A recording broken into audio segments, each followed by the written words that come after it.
आप सभी विद्यार्थियों को गुडविल कॉमर्स क्लासेस में हार्दिक अभिनंदन है।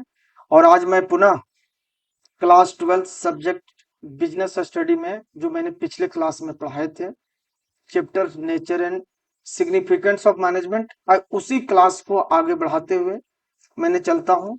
मैंने पिछले क्लास में ये जो बताए थे कि उसका इंट्रोडक्शन या मीनिंग क्या है, उसके कॉन्सेप्ट्स क्या है मैनेजमेंट के, उसके डायमेंशंस क्या होते हैं, इन सारी बातों पर मैंने चर्चा किया था। उसकी कैरेक्टरिस्टिक्स क्या है, उसके लेवल क्या है, इन सारी बातों पर, उसकी ऑब्जेक्टिव्स क्या है, इन सारी बातों पर मैंने पिछले क्लास में बताए थे। आप लोग को पहला जो मैंने बताया था नेचर्स मैनेजमेंट का, जो इंट्रोडक्शन में बताए थे कि management is a process achieving goal effectively and efficiency, सारी बातों पर बताए थे पिछले क्लास में।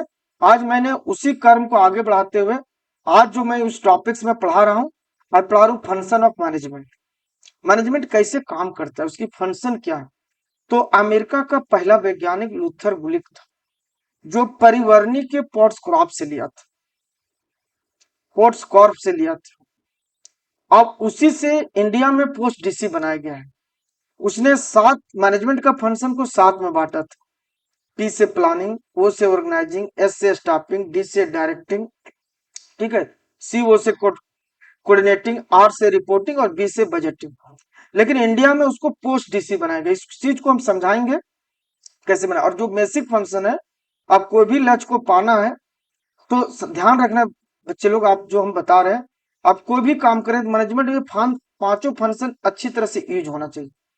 प्लानिंग का अलग बेसिक फंक्शन है मैनेजमेंट का, ऑर्गेनाइजिंग का अलग मकसद है। समझो कि पिलर है, और ये पांच पिलर के बदौलत से हम कोई भी काम को, लक्ष्य को हासिल कर सकते हैं। तो चलते हैं, आज मैं फंक्शन ऑफ मैनेजमेंट पर ही बात कर रहा हूं, और बिना देर किए आज उसी चीजों को हम लोग बताने का प्रयास कर रहा हूं। आज का जो हम लोग बिजनेस स्टडी में बता रहे हैं, ध्यान दीजिएगा, function of management. Function of क्या है, मैनेजमेंट का क्या फंक्शन है। तो मैंने बताया कि अमेरिका का जो वैज्ञानिक था, परिवर्णी के पॉट्स कॉर्प से लिया था। देखिएगा, पॉट्स कॉर्प से लिया था। अमेरिका का पहला वैज्ञानिक लूथर गुलिग ने परिवर्णी के शब्द से पॉट्स कॉर्प से लिया था। इसका मतलब समझना, इसे पी से बनाया था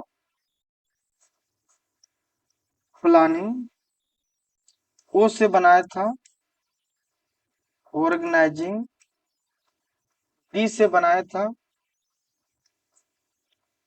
डायरेक्टिंग, एस से बनाया था स्टाफिंग, सी ओ से इसे रखा था कोऑर्डिनेटिंग, और आर से रखा था रिपोर्टिंग, और बी से रखा था बजट या बजटिंग। अमेरिका का जो पहला वैज्ञानिक ना था, फंक्शन ऑफ मैनेजमेंट, ये सेवन फंक्शन पे वो काम करता था। प्लानिंग, ऑर्गेनाइजिंग, ठीक है, स्टाफिंग, डायरेक्टिंग, कोऑर्डिनेशन, रिपोर्टिंग और बजटिंग। लेकिन इंडिया में इस मैनेजमेंट का फंक्शन को हमने, इसको हमने पोस्ट डीसी बनाया। पोस्ट डीसी, ध्यान दीजिएगा, प्लानिंग तो रखा, ऑर्गेनाइजिंग भी रखा, स्टाफिंग भी रखा, डायरेक्टिंग भी रखा, और इसने क्या किया, ध्यान दीजिएगा, इसको इंडिया में कोऑर्डिनेशन मैनेजमेंट का एसेंशियल पार्ट मान लिया, बेसिक फंक्शन मान लिया कि इसके बिना कोई भी लक्ष्य की प्राप्ति नहीं। तो ये जो पांचों फंक्शन है, उसको सिस्टमेटिक प्रोसेस से सामंजस्य करके एडजस्टमेंट करके चलाने का काम कोऑर्डिनेटिंग का। कोऑर्डिनेटिंग का काम एक सुई और धागे का, यानी कोई भी लक्ष्य को पाना है तो आप सुई से अकेले नहीं, उसके साथ धागे होना चाहिए। और कोई सिस्टमेटिक ढंग से प्योर करके कोई भी लक्ष्य को पाने के लिए कौन फंक्शन किस सिस्टम से काम करेगा, ये सारा सिस्टम में अरेंजमेंट करके एडजस्टमेंट करने का काम कोऑर्डिनेटिंग किया। और बजटिंग का काम प्लानिंग में ले लिया। देखिएगा कैसे कन्वर्ट किया। तो बजटिंग मेरा हट गया, बोला कि बजट बिना प्लान का हो ही नहीं सकता। और रिपोर्टिंग का नाम बदल के इसको कंट्रोलिंग बना दिया गया। रिपोर्टिंग का नाम बदल के क्या कर दिया गया, बोलो, कंट्रोलिंग बना दिया गया। इसलिए इंडिया में जो फंक्शन चलते हैं वो 5 चलता है, ध्यान दीजिएगा। पी से प्लानिंग, ओ से ऑर्गेनाइजिंग, एस से स्टाफिंग, और डी से डायरेक्टिंग, और सी से कंट्रोलिंग। ठीक है। और इसी में देखिएगा ध्यान से, इसी फंक्शन में उसने क्या किया, इसको कोऑर्डिनेशन को देखिए, ये मान लिया कोऑर्डिनेटिंग है या कोऑर्डिनेशन, कोऑर्डिनेटिंग को मैनेजमेंट का एसेंशियल पार्ट मान लिया, और इसमें रखा पहला प्लानिंग, दूसरा ऑर्गेनाइजिंग, तीसरा स्टाफिंग, ठीक है, चौथा डायरेक्टिंग, और लास्ट रखा कंट्रोलिंग। और बोला कि ये जो एक सिस्टमेटिक ढंग से जो काम करेगा मैनेजमेंट में, तब तक काम करते रहेगा जब तक लक्ष्य की प्राप्ति न हो जाए। और ये कोऑर्डिनेशन को ऐसा बताया कि मैनेजमेंट का एसेंशियल पार्ट है। चाहे आप प्लानिंग करें तो भी कोऑर्डिनेशन की जरूरत है, आप ऑर्गेनाइजिंग कीजिए तो भी कोऑर्डिनेशन की जरूरत है, स्टाफिंग कीजिए तो भी कोऑर्डिनेशन, मतलब ये समुद्र मान लिया कि हर को कोऑर्डिनेशन का इंपॉर्टेंस है। इसलिए मैनेजमेंट का जब भी पूछा जाए कि एसेंशियल पार्ट कौन है, तो आप बच्चे लोग हमेशा कोऑर्डिनेशन को बताइए। ये पृथ्वी का सोचो कील है, जिसके सराउंडिंग हमेशा चक्कर लगाते रहना तब तक जब तक आपकी लक्ष्य की प्राप्ति न हो जाए। सिस्टम से चलाने का काम एक सूत्र में प्योर करके, समन्वय बैठा करके, एडजस्टमेंट करके चलाने का काम कोऑर्डिनेशन को दे दिया। और इस प्रकार से इंडिया में जो मैनेजमेंट ऑफ फंक्शन है वो 5 है। पोस्ट डीसी, पी से प्लानिंग, ओ से ऑर्गेनाइजिंग, एस से स्टाफिंग, डी से डायरेक्टिंग, और रिपोर्टिंग का नाम बदल के क्या कर दिया, कंट्रोलिंग। और कोऑर्डिनेशन को एसेंशियल पार्ट ऑफ मैनेजमेंट मान लिया, एसेंशियल पार्ट ऑफ मैनेजमेंट। अब सवाल उठता है, थोड़ा थोड़ा मैंने इंट्रोडक्शन देता हूँ। प्लानिंग का क्या मीनिंग है? एडवांस थिंकिंग डूइंग बिफोर, काम करने के पहले आप जितने तरह का सोचते समझते कि काम क्यों करें, किसके लिए करें, इसका मकसद क्या है, इसका उद्देश्य क्या है, इन सारी बातों को स्मरण करना बौद्धिक क्रिया, मानसिक क्रिया, मेंटल एक्सरसाइज है। इन सारी बातों को सोचना प्लानिंग है। और ये मैनेजमेंट के जितने भी फंक्शन है, पांचों बेसिक फंक्शन है। आप सोचो 5 पिलर है आपके, एक एक पिलर है, 5 पिलर के बदौलत आपको कोई भी लक्ष्य को आप पा सकते हैं। जितना इंपॉर्टेंट प्लानिंग का है, उतना ही इंपॉर्टेंट ऑर्गेनाइजिंग का है, स्टाफिंग का है, और डायरेक्टिंग का, और कंट्रोलिंग का है। और ये पांचों मिल करके हम कोई भी लक्ष्य को प्राप्त कर सकते हैं। इसलिए जनरली हम लोग जब भी मैनेजमेंट की बात करते हैं, तो हर इंसान को, हर व्यक्ति को ये नॉलेज होना चाहिए पोस्ट डीसी का। और जब तक ये फंक्शन पर अब काम नहीं करेगा, चाहे कोई भी संस्था, स्कूल, कॉलेज, बैंक, हॉस्पिटल, या कोई भी कंपनी चलाता है, वो कभी सक्सेस नहीं कर सकता है जब तक ये फंक्शन को प्रॉपर यूटिलाइजेशन नहीं करेगा, प्रॉपर उसको महत्व के साथ उसको काम नहीं करेंगे। ये रोड मैप बनाता है। सारे फंक्शन के जो अदर फंक्शन है, ऑर्गेनाइजिंग, स्टाफिंग, डायरेक्टिंग, कंट्रोलिंग, सारा रास्ता दिखाने का काम मेरा प्लानिंग करता है। ऑर्गेनाइजिंग का क्या काम है? इसका एक ही मकसद है, as a team, as a group, men, material, machine, market, male female को एक साथ ला करके अगर हम कोई भी लक्ष्य को पाते हैं, तो वो काम किसका है बताओ तो?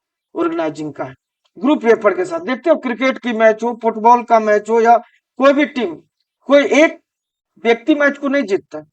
एक कोऑर्डिनेशन के साथ कैप्टन एज ए टीम बना करके मैच प्रारंभ होने के पहले यूनिटी बना जाता है कि हमको मैच हारना नहीं है, हमें मैच जीतना है तो जीतना। और इस पर्पज से वो मैच खेल के मैदान में उतरता है, और कोई भी प्लेयर अपने तरफ से हार नहीं मानता है, और लक्ष्य के साथ तब तक प्रयास करता है जब तक उसकी लक्ष्य की प्राप्ति ना हो जाए। तो आप मैनेजमेंट में भी जितने भी वर्कर हैं, आपके क्लर्क हैं, जो भी हैं, स्टाफ है, सबऑर्डिनेट है, सबको यूनिटी बना करके अगर आप लक्ष्य को पाते हैं, तो उसको हम लोग एक साथ मिलकर तो उसको ऑर्गेनाइजिंग बोलते हैं। और स्टाफिंग का क्या काम है? Finding right person, right time, right job. आपने सही व्यक्ति को सही जगह पर आप सिलेक्शन कर देते हो, उसको प्रॉपर ट्रेनिंग दे देते हो, on the job, of the job, उसकी डेवलपमेंट करते हो, और कितना रेम्यूनरेशन लेने लायक बना, कितना उसका पेमेंट मिलना चाहिए, ये सारे तय करना किसका काम है बोलो? स्टाफिंग का। जब व्यक्ति स्टाफिंग कर लिया, तो फिर उसको डायरेक्शन देना। तो एज ए मैनेजर, जितने भी आप सबऑर्डिनेट वर्कर बैठे हैं, उसको उस रोड मैप के साथ हम जो भी मोटिवेट करेंगे कि नहीं, आपको इस लक्ष्य को पाने के लिए आपको ये स्टेप करना पड़ेगा, चाहे सुपरवाइजर के रूप में, मोटिवेशन के रूप में, या लीडरशिप के रूप में, या कम्युनिकेशन के रूप में, हम जो भी आपके मोटिव करेंगे कि इसके साथ आप उस लक्ष्य को पा सकते हैं, तो as a director as a manager हम जो भी एक सबऑर्डिनेट वर्कर को जो भी हम रास्ता बताते हैं वो सब डायरेक्टिंग कहलाता है। और लास्ट जो स्टेप है मैनेजमेंट का वो है कंट्रोलिंग। ये रियलिटी से वस्तु से आपको वास्तविकता से रूबरू कराएगा। आप बल्लभ नहीं मार सकते कि मेरा ये है ये। आपको सूरजमुखी के फूल के समान देखते, जिधर सूर्य होता है उसका फेस उधर हो जाता है। तो ये वर्क ओरिएंटेड है, रिजल्ट ओरिएंटेड है। अगर ये फंक्शन आपका बेस्ट तरीके से काम किए हैं, प्लानिंग, ऑर्गेनाइजिंग, स्टाफिंग और डायरेक्टिंग, तो सही वास्तविकता से रूबरू कराने का काम कंट्रोलिंग करता है। और इसके बिना प्लानिंग, कंट्रोलिंग के बिना प्लानिंग दृष्टिहीन है, और प्लानिंग के बिना कंट्रोलिंग मीनिंगलेस है, उसका कोई मकसद नहीं है। इसलिए कभी भी आप लक्ष्य को पाएंगे तो ये पांचों फंक्शन को इंडिया में अप्लाई करना है, जिसको हम लोग शॉर्ट में पोस्ट डीसी बोलते हैं। पी से आपका प्लानिंग, ओ से ऑर्गेनाइजिंग, एस से स्टाफिंग, डी से डायरेक्टिंग और सी से कंट्रोलिंग। और आप सभी लोग बच्चों को बताते रहे, ये पांचों अलग अलग करके चैप्टर्स दिए हुए हैं। फिर जब हम आप चैप्टर्स वाइज हम जब जाएंगे तो प्लानिंग में अलग से बताएंगे पूरा डिटेल्स, ऑर्गेनाइजिंग के बारे में अलग से बताएंगे कि ऑर्गेनाइजिंग के उसके टाइप्स क्या है, उसका इंपॉर्टेंस का सभी चैप्टर पे, चाहे स्टाफिंग हो, चाहे डायरेक्टिंग हो या कंट्रोलिंग।